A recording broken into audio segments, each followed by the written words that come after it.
In Chapter 3, today we're going to look at elements and compounds and mixtures and pure substances. An element by definition is a substance that cannot be broken down into another substance by a chemical method. Examples of this are iron, aluminum, oxygen, hydrogen. Remember that all the matter in the world around us is made up of elements. So if I'm going to refer to an element, what I'm referring to is something that's found on the periodic table. If I put elements together in certain combinations, I come up with what is called a compound. And a compound by definition is a substance composed of a given combination of elements that can be broken down into those elements by chemical methods only. So I can break a compound into its individual elements, but I can only do that through chemical means. Some examples of compounds are water, carbon dioxide, and table sugar. And if you notice, water is hydrogen and oxygen. And if you go back to the periodic table, you can find hydrogen and oxygen. We chemically react them together and we form the compound water. Carbon dioxide is the same way. Carbon is an element, oxygen is an element. We put them together in the ratio of 1 carbon to 2 oxygen, and we chemically combine them. We have a compound called carbon dioxide. Table sugar is a little bit more of a complicated compound that has a lot more than just 2 or 3 elements in it. It has 12 carbon, 22 hydrogen, and 11 oxygen that are chemically bound together. These individual elements in this ratio are combined together chemically to form a compound. A compound always contains atoms of different elements, and it always has the same composition or ratio of atoms. So if I go to Germany, for example, and I ask them what their formula for water is, they're going to say H2O, 2 hydrogen for 1 oxygen. The same thing for carbon dioxide and table sugar in this case. Notice that they're always going to be in those ratios no matter what, and each of these elements within the compound are different. So how many of the following are compounds? Well, if you look at them, all of them are compounds because they're made up of more than one type of element. You can see those there. And these are legitimate. You wouldn't know if I had just thrown some elements together or not. We have water, we have dinitrogen tetroxide, sodium hydroxide, manganese 4 oxide, and hydrofluoric acid.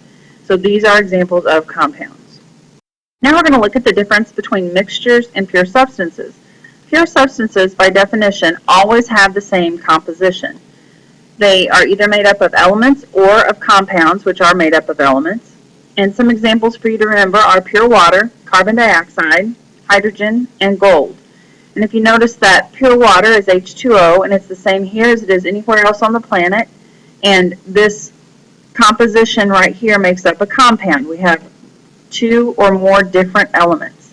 Carbon dioxide is the same way, 2 or more different elements. That is a pure substance, and it's a compound. Hydrogen is H2. And that's 2 hydrogen atoms together. That's a pure substance. It's an element. Gold, Au, is a pure substance, and it's just the element gold by itself.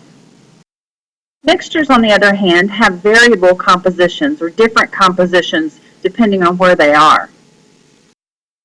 For example, wood, tea, and coffee. If I cut down a tree here and I cut down a tree in Irondale, even if they were both oak trees, they wouldn't have the same composition inside the wood. Tea is the same way. If I were to make iced tea at my house and I put a cup of sugar in it, and you make iced tea at your house and put 2 cups of sugar and the same amount of tea, they're both mixtures of tea, but they have a different composition. And coffee is the same way. We can take these examples of mixtures and we can separate them into pure substances, but we have to do that through a chemical means most times. Let's take a look at homogeneous and heterogeneous mixtures. So homo is the prefix in science that means the same. So homogeneous mixture is the same throughout the whole entire mixture. And we call homogeneous mixtures solutions. They have visibly indistinguishable parts when you look at it. You can't tell one thing from the other. So if I'm looking at, let's say, Kool-Aid again. So I look at a jug of Kool-Aid that's been mixed up. It's definitely a mixture because it's Kool-Aid, and it could vary depending on where you're at and who made it. However, if you look at it, it looks like the same all the way throughout. And you expect to be able to take a drink of that Kool-Aid and it tastes the same throughout as well. So visibly indistinguishable parts, and we consider it a solution. It does not vary in composition from one region to another. Some examples of homogeneous mixtures that aren't Kool-Aid would be the air around you, brass, and table salt when you stir it into water. Now the air around you, it's kind of odd to think that air and then brass is a solid, and you would consider those solutions, but they are considered homogeneous mixtures, which are solutions. The air around you and the air around someone else has a little bit different composition, but you notice you can't see the different molecules to distinguish between it, and it should be the same throughout around you.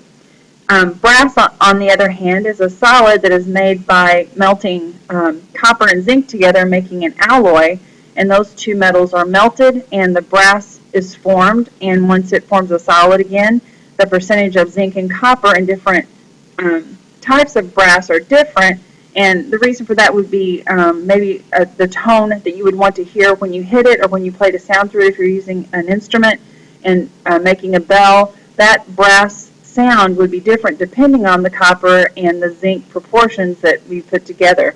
So it would be a mixture because not all brass is the same. However, when you look at brass that's been solidified, it looks the same throughout. You can't see the zinc and the copper separately. Table salt stirred in water is the same way. Once you stir it up, you no longer see the salt. All you see is kind of cloudy looking water, and those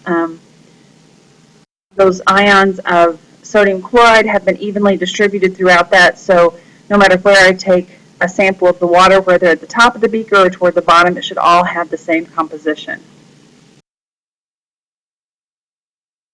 Hetero. Hetero means different. So heterogeneous mixtures have visibly distinguishable parts. They contain regions that have different properties from those of other regions. Here's an example.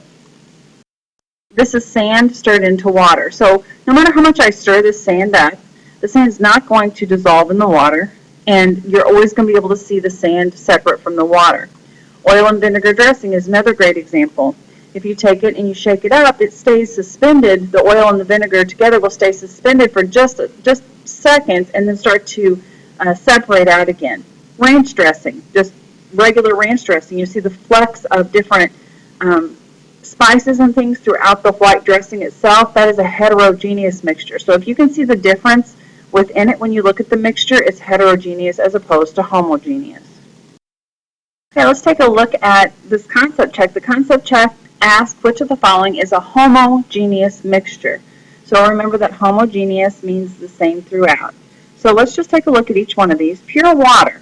We know that pure water is H2O. It's written as a compound. It's made up of elements, and we know that it's the same no matter where we're at in the world. This is a compound. Gasoline. Gasoline can have different chemical makeups because I'm not specific about what type of gasoline I'm talking about.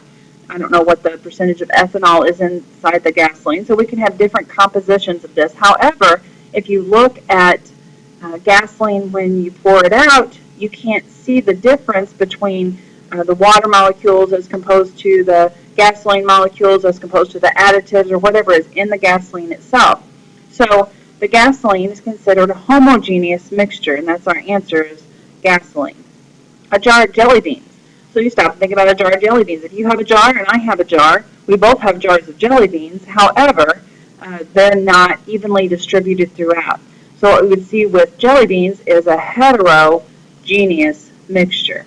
So I'll put a hetero mix. Soil is also a hetero mix.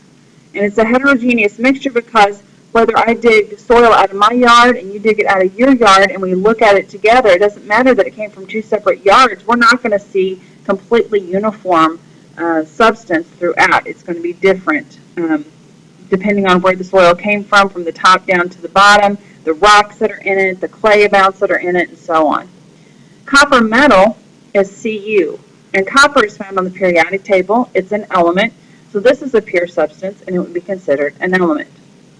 The only way to really get good at recognizing the difference between homo and heterogeneous mixtures, between compounds and pure substances, is just to practice. So that's what we're going to do, is practice to get better at this.